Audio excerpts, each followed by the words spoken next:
नमस्कार, मी विजय. आपले स्वागत आहे ट्रॅव्हल तडका या चॅनलवर.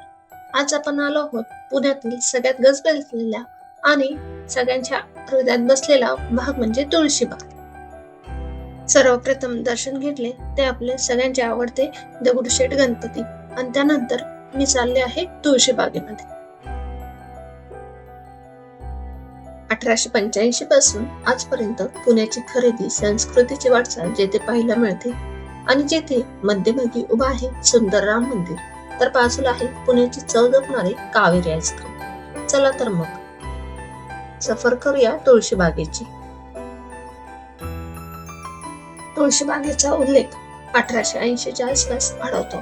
तत्कालीन पुणे हे पेशव्यांच्या वारसातून व्यापार शहरात रूपांतरित होत होते.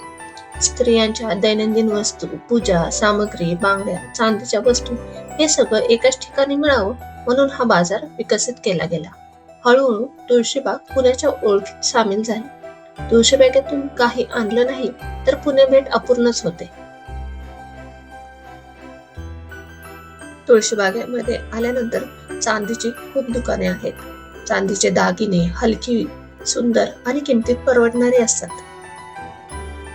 तुळशीबागेमध्ये 15 ते 20 दुकाने फक्त चांदीसाठी प्रसिद्ध आहेत. लग्नसराईमध्ये या हंगामात अक्षरशः तुळशीबाग गजबजलेली असते. नक्षीदार मंगळसूत्र, वाळ्या आणि पारंपरिक दागिने हे सर्व काही किफायतशीर असतात. गौरी गणपतीसाठी लागणारे दागिने खूप छान आहेत इथे. गळ्यातल्या माळा, मंगळसूत्र, वेगवेगळे नक्षी केलेले गळ्यातल्या माळा आपल्याला इथे पाहायला मिळतात. यातली मी ही माळ पाहिली, खूप आवडली आणि ही 100 रुपयाला मी ही माळ घेतली आहे. किमतीही खूप स्वस्त आहेत इथे. त्याचबरोबर गळ्यातले मंगळसूत्र खूप प्रकारचे वेगवेगळे नक्षीकाम केलेले आहेत.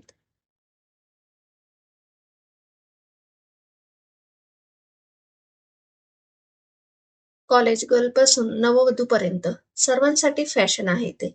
300 रुपयात मस्त टॉप आहेत. 500 ला 2, 300 ला 1 असे टॉप खूप सुंदर सुंदर होते. त्याचबरोबर 6 ते 8 हजाराची साडी सुद्धा इथे आपल्याला छान मिळते.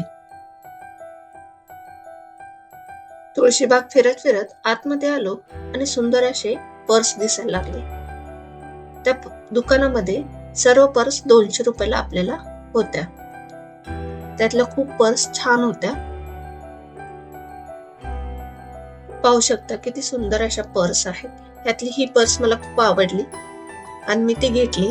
फक्त 200 रुपयाला. छान अशी क्वालिटी पण आहे आणि दिसायलाही खूप सुंदर दिसते.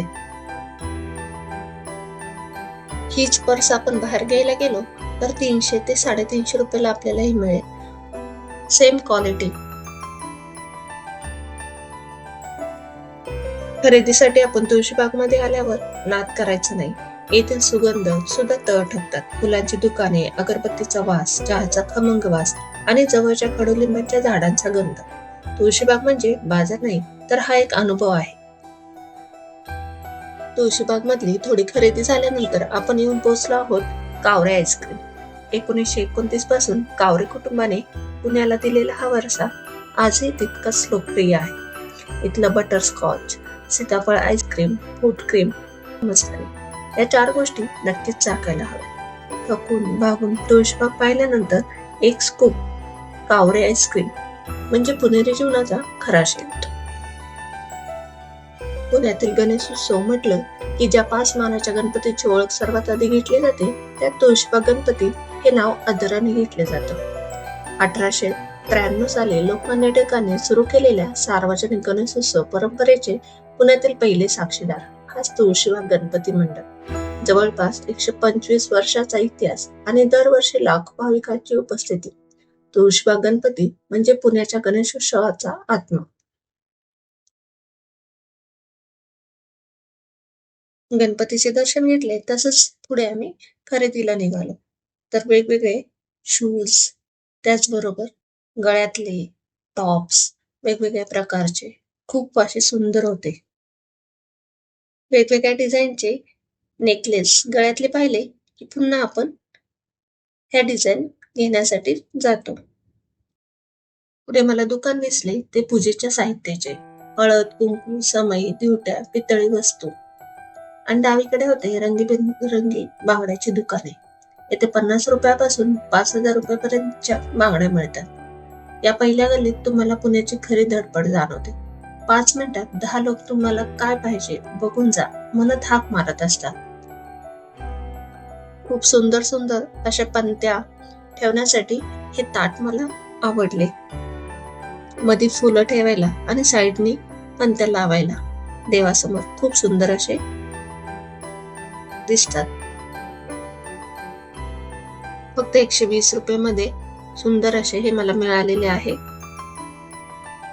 गणपती, दिवाळी यासाठी आपल्याला हे उपयोगी पडते. त्यानंतर मी कानातले पाहिले. खूप सुंदर मोत्यांचे खड्यांचे कानातले होते. त्यातले मी 2-3 कानातले घेतले.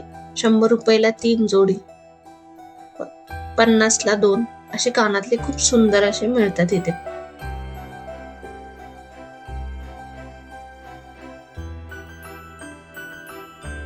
तुळशीबागेमध्ये गेल्यानंतर आपल्याला कुठली वस्तू घेऊ नको असं होतच नाही. आपण जी दिसेल ती वस्तू आपण घेतो आवडलेली. तुळशीबागेमध्ये आत शिरल्यानंतर डाव्या बाजूला जी मोठी गल्ली आहे तेथे सुरू होतात कॉस्मेटिक दुकानं. तेथे तुम्हाला सर्व मेकअपचे साहित्य मिळते. ब्रँडेड आणि लोकल असे दोन्ही मिळतात. जर तुम्हाला रोजच्या वापरासाठी बजेट फ्रेंडली मेकअप हवा असेल तर तुळशीबाग स्वर्गच आहे. प्रॉडक्ट 50 रुपयापासून सुरू होतात आणि ब्रँडेड पर्यायही 30 ते 40% आपल्याला स्वस्त मिळतात. राम मंदिराकडे जाणाऱ्या डाव्या गल्लीत मेकअपचे खूप शॉप आहेत. तुळशीबाग म्हणजे फक्त बाजार नाही, ही शॉपिंग संस्कृती आहे. किफायतशीर मेकअप, सुंदर स्किन केअर, हेअर, प्रचंड पर्याय येथे उपलब्ध आहेत एकाच छताखाली. जर तुम्ही कॉस्मेटिक शॉपिंग करत असाल तर तुळशीबाग म्हणजे एकदम परफेक्ट ठिकाण आहे.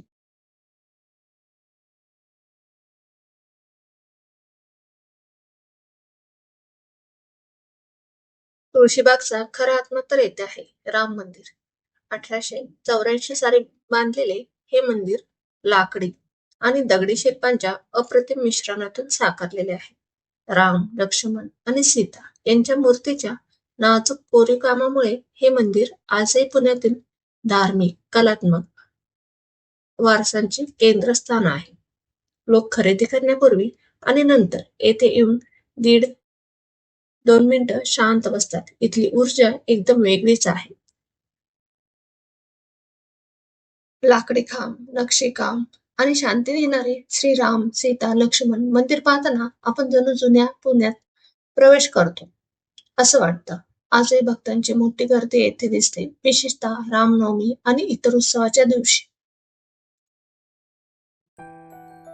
हे मंदिर 18व्या शतकात बांधले गेले असून पेशवेकालीन वास्तुकलेचे अप्रतिम दर्शन येथे घडते. राम मंदिराच्या साईडलाही छोटी दुकानं आहेत भांड्यांची. देवाला आपण जे काही पूजेचे साहित्य घेतो त्याची दुकाने आहेत साईडला. राम मंदिराच्या आवारात भिंतीवर छान असे पेंटिंगचे काम केलेले आपल्याला पाहायला मिळते.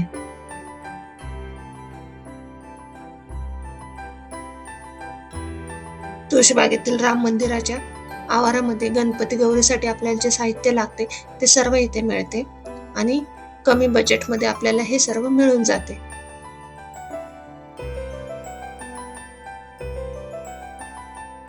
मंदिरात दर्शन घेतल्यानंतर पुन्हा एकदा आम्ही बाहेर आलो. बाहेर आल्या आपल्याला पुन्हा एकदा दर्शन होते ते तुळशीबागच्या गणपतीचे. तुळशीबागेमध्ये संध्याकाळची आरती हा एक अनुभव आहे. गणपती बाप्पा मोरयाचा गजर करत ढोल ताशांची लय आणि गर्दीचा उत्साह पुणेकरांच्या हृदयात कायमचा घर करणारा क्षण असतो. अनेक पुणेकर दरवर्षी फक्त ह्या आरतीसाठी तुळशीबागेत आवर्जून येतात. तुळशीबाग म्हणजे फक्त खरेदी नाही, हा वारसा आहे, संस्कृती आहे, आठवण आहे. राम मंदिराची शांतता, तुळशीबागेची धावपळ आणि कावरे आईस्क्रीमची गोडी हे तिन्ही मिळून तयार होतं एक परफेक्ट पुणेरी मिश्रण. जर तुम्ही पुण्यात आला आणि तुळशीबाग पाहिली नाही तर तुमची पुणेरी सफर अपूर्णच राहते.